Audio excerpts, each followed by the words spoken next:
Saya pikir NU dari atas sampai bawah itu mendorong ini. Jadi kalau kita sudah nggak zamannya lagi main begini. Jadi kalau ngobrol begini kepengen kita maju, kayaknya sudah terlambat ini. Wajah-wajahnya sudah nggak wajah milenial. Makanya Ustadz Harisuddin, umumnya kayak Harisuddin, gimana mau di-up menjadi anak-anak umpamanya, kan nggak mungkin.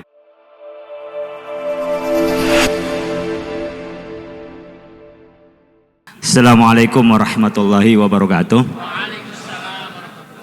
Alhamdulillahirabbil alamin wa bihi nasta'inu ala umurid dunya waddin, wassalatu wassalamu ala asyrafil anbiya wal mursalin sayyidina Muhammad wa ala alihi wa ashabi ajma'in. Subhanaka la ilma lana illa ma 'allamtana innaka antal alimul hakim.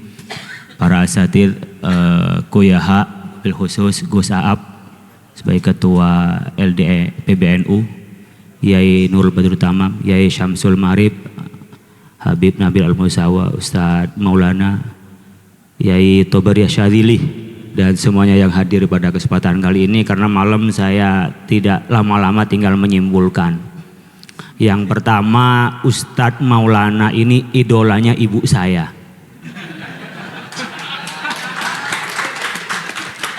Jadi kalau pagi itu pasti nonton Trans itu ibu saya begini. Saya masih di rumah itu, belum ke Jakarta. Nah, di situ saya kepikiran, saya dulu tuh gak seneng ceramah. Tapi memang dulu di pesantren pernah biasa menang lomba ceramah, tapi gak seneng jadi penceramah. Tapi gara-gara ibu seneng ke Ustadz Maulana, saya kepikiran pengen jadi penceramah itu. Dan itu dicatat sama ibu saya itu, almarhumah ya, dicatat ibu saya. Pas saya pertama kali tahun 2002, sebelum saya sering dialog di TV, tapi ceramah itu saya awalnya diajak ke Hashim Muzadi itu di TV One. Nah, penampilan pertama itu langsung dapat koreksi dari ibu saya. Kenapa tidak seperti Ustadz Maulana, katanya. Ini serius ini, saya baru ungkap malam ini saya ini. Jadi Bapak sekalian, kita ini sampai pindah topik jadinya. Di topik digital jadi topik success story jadinya ya. Tapi begini sebenarnya, kita kayak diseret. Saya mau bicara digital, kayaknya semua ini generasi kolonial semua ini. Karena yang mau bicara digital biasanya kalau kita milenial, Gen Z atau Gen A itu bisa digital. Dan success story kita ini di televisi. Jadi gak sengaja kalau saya masuk di TV, itu dulu senang dialog, kayaknya kalau seminar itu kayaknya wah dan elit, kalau ceramah itu kayaknya alit gitu ya saat itu. Tapi ketika pas musim ceramah, oh ternyata kok industri bagus juga gitu ya. Dengan ceramah ternyata bisa masuk ke segala lini. Kalau namanya ahli kayak saya di spesialisasi ekonomi syariah, itu kan nunggu orang ngundang ketika temanya ekonomi syariah. Ketika kita jadi penceramah, itu bisa diundang topik apa saja. Jadi bisa masuk istana karena jadi penceramah, namanya Isra Mi'raj, namanya Nuzulul Quran, boleh. Mau nanti ngungkap ekonomi syariah pun juga bisa. Temanya tergantung kita. Jadi pintu penceramah itu pintu di mana saja. Dulu nunggu kita diundang, dengan digital kita sudah bisa bikin sendiri. Saya sering menonton itu yang tadi dibikin branding. Nggak ada di sini brandingnya yang lebih hebat daripada Ustadz Misbahul Munir. Mana dia? Ini brandingnya itu masya Allah, tapi viewernya masih sedikit gitu. Jadi saya tadi Habib Nabil menyampaikan orang tuh punya tesnya sendiri. Saya sama dengan Ustadz Maulana. Saya awal-awal ketika tampil di TV One itu, saya berpikir 7 menit itu sudah harus ada ceritanya. Karena saya dosen harus ada ilmiahnya, ada data hasil survei. Kemudian gimana bisa lucu sambil diburu-buru disuruh lucu kan susah.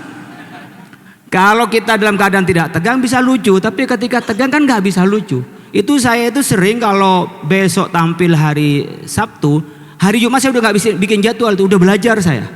Dan itu dilatih begini sama saya itu. Wah ini lebih dari 7 menit diulang lagi. Di lebih 7 hilang. Itu hampir setahun saya begitu.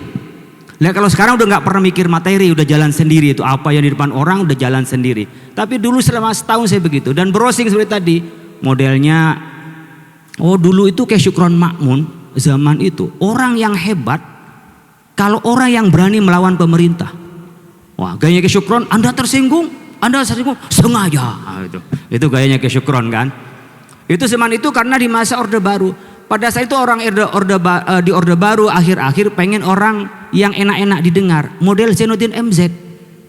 Itu sampai sekarang saya itu nggak pernah merasa jenuh dengar ceramahnya beliau. Saya kalau dengerin di YouTube itu masih senang dan menginspirasi untuk mendatangkan tema-tema baru. Kadang-kadang kita cari tema kesulitan itu dengerin beliau. Karena memang zaman saat itu zaman intelektual, orang senang ceramah-ceramah yang memang enak. Kan zaman itu zaman Nurholis Majid, zaman Gus Dur, di awal-awal akhir-akhir dari masa Orde Baru. Tapi saat Orde Baru tumbang, orang pada sedih, nggak punya duit, maka yang muncullah Agim, Tomboati. Manajemen kolbu, sabar. Itu yang masuk karena zamannya seperti itu. Ini kembali pada zamannya tadi Ustadz Maulana sampaikan. Tapi setelah orang sudah mulai punya duit, datang ceramah itu pengen dapat tontonan bukan hanya tuntunan. Muncullah seperti halnya model Zaki Mirza, Uje gitu tuh. Yang orang-orang artis dan ini orang-orang artis masuk dan itu naiknya pasaran penceramah. Banyak artis pengen dinikahin penceramah. Terasa ya? Terasa. Jadi naik levelnya yang dulu dianggap penceramah hanya cuma cari berkat, itu enggak. Penceramah sudah jadi orang kaya. Dia pebisnis, dia masuk TV. Bahkan ratingnya itu enggak ada yang ngalahin ratingnya penceramah. Kalau artis itu paling ketika orang pas pesta. Penceramah kalau Ramadan Pak, berapa ratingnya itu ngalahin azan Pak. Dan benar-benar mereka itu dengan popularitas kemudian ada tawaran sponsor dan macam-macam. Ternyata ini orang pada demen. Artis pun merasa kalah ratingnya dengan ustadz, akhirnya minta nikahin ustadz. Jadi kalau kayak kami yang sering di TV tidak nikah lagi, itu udah nahan diri Pak. Mohon maaf ibu-ibu, agak laku kita ini. Nah, apalagi yang janda-jandanya. Nah, ketika ini masa-masanya di artis, Uje banyak, muncul berikutnya adalah berkenan orang pengen ngaji beneran. Jadi sudah nggak lihat tadi wajah, nggak ngelihat lagi metode, tapi orang yang dianggap dipercaya dia punya keilmuan. Munculnya ustadz-ustadz itu dianggap dalam keilmuannya. Nggak penting soal penampilan, udah nggak penting entertain. Itu zamannya mungkin ketika zaman Ustadz Abdul Somad, Adi Hidayat, Gus Baha, itu muncul seperti orang yang datang kehausan sesuai dengan segmen pasarnya. Nah, disinilah muncul berikutnya ketika muncul pemikiran ideologi yang masuk transnasional ke Indonesia. Ini menepi masing-masing kota mencarikan ustadznya masing-masing dan merebut di dunia digital ini, di dunia maya, di dunia elektronik. Saya kepengen masuk di TV ini ustadz saya.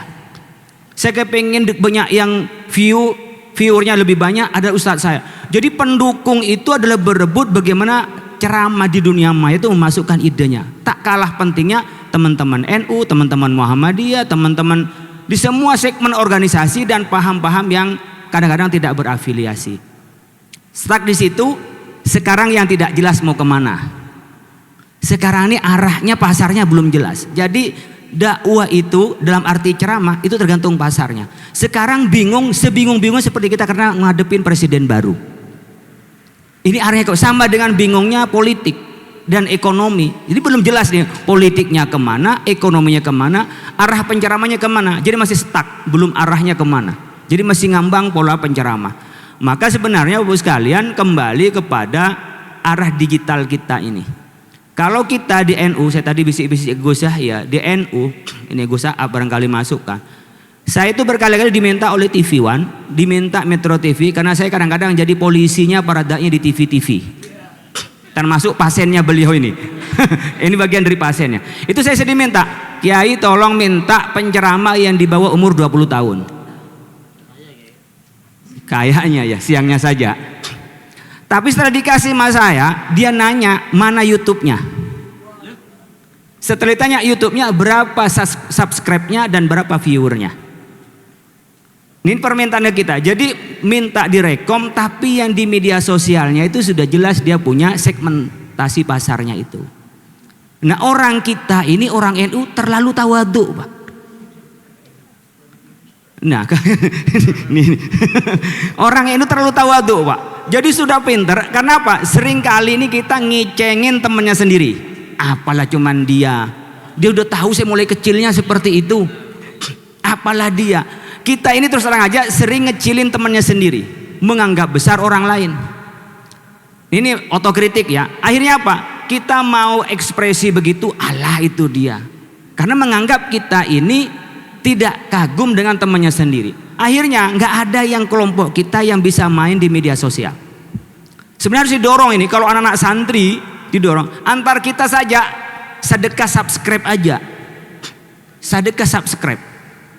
Artinya kalau ada di mana santri itu semuanya digerakkan, pesantren-pesantren yang punya bakat entertain, kemudian kita dorong. Saya pikir NU dari atas sampai bawah itu mendorong ini.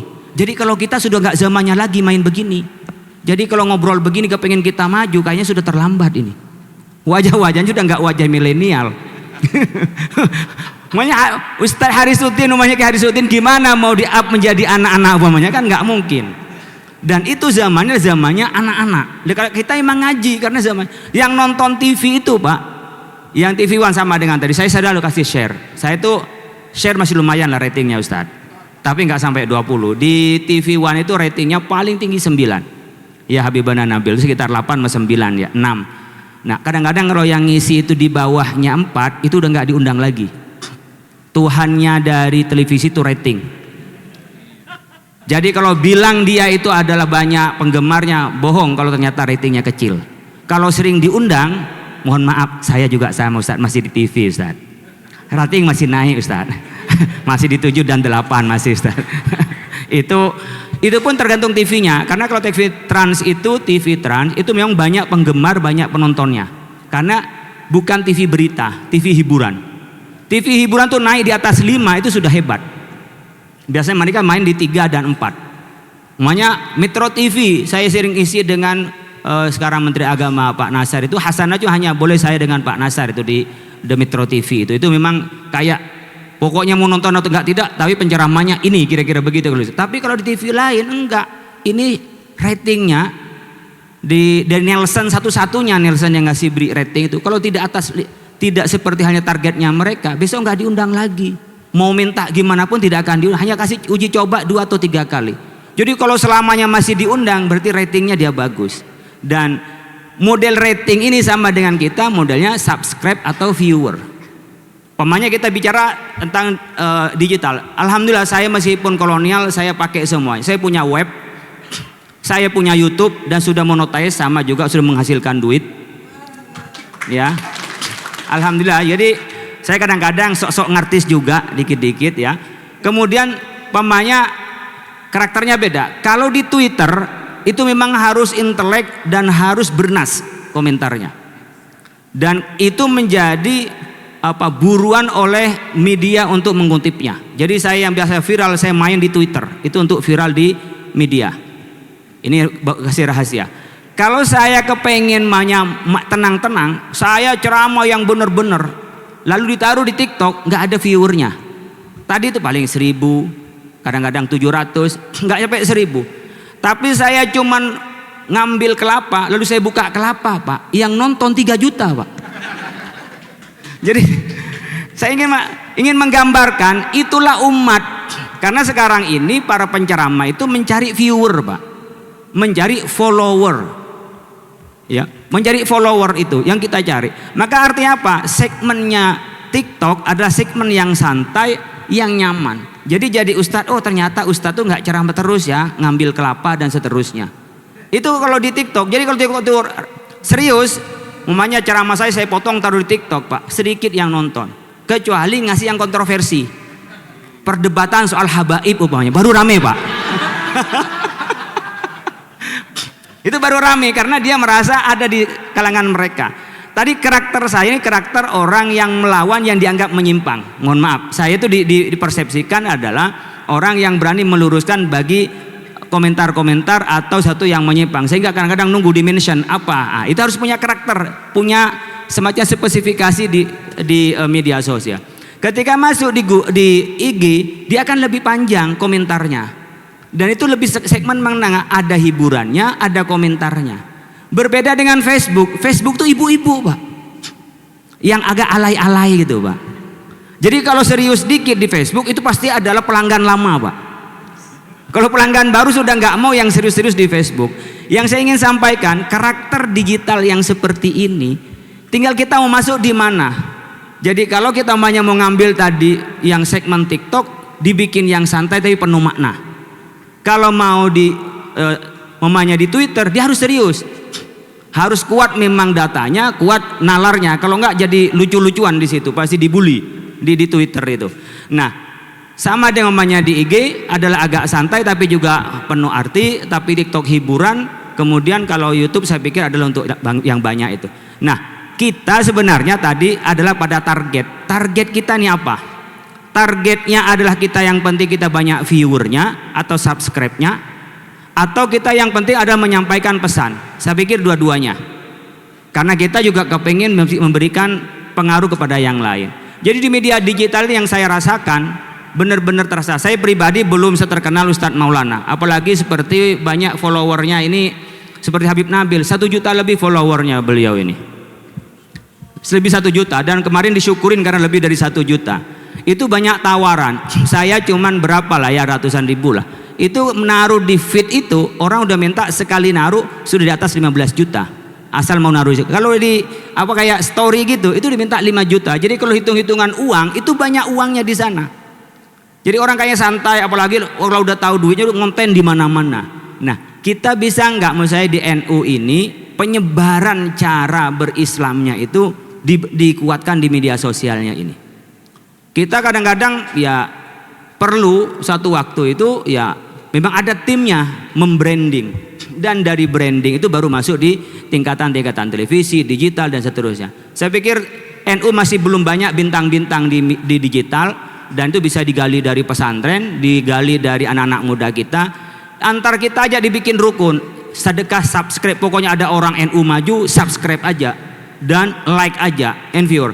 Nanti itu kayak seperti hanya Jepang saja kemarin itu mencari bintang iklan dari Indonesia. Itu cari sekarang orang yang memang berapa dia viewernya, berapa dia subscribe-nya.